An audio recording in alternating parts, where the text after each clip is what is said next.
Welcome to LeadSpot, your prospect discovery and AI outreach tool on LinkedIn. Go to Chrome Web Store and find LeadSpot LinkedIn extension.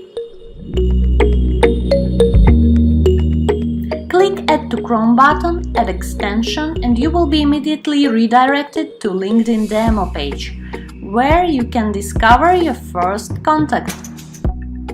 To get 70 free credits, you need to register.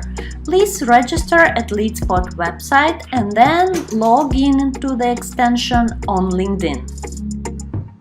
First step you see is lists. Here you can go to People section on LinkedIn, choose all the parameters and start collecting lists of people with verified emails. After all the people you wanted are collected, you can stop collection and download the results. Next tab is Contacts.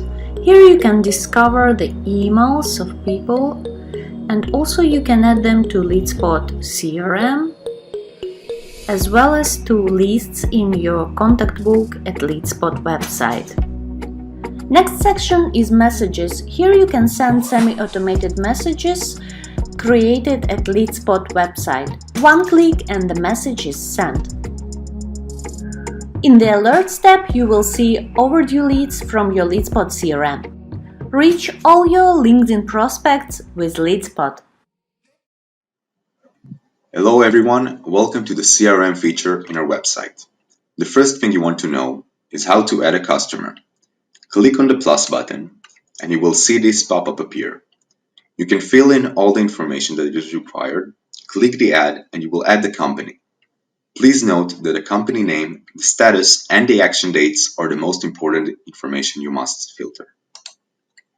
Next, after adding the company, you will see the company in the CRM itself.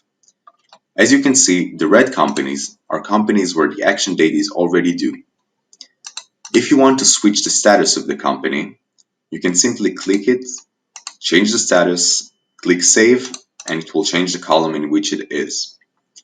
Another way to add people to the CRM is go to their profiles on LinkedIn, user extension, contact enrichment, LeadSpot CRM, add status, add action date, add comments, and click Add to CRM. To download the extension, you can simply click Download here in our website, and then you will add it to the Chrome. That's it for the CRM feature. I hope this was helpful. Goodbye, everyone.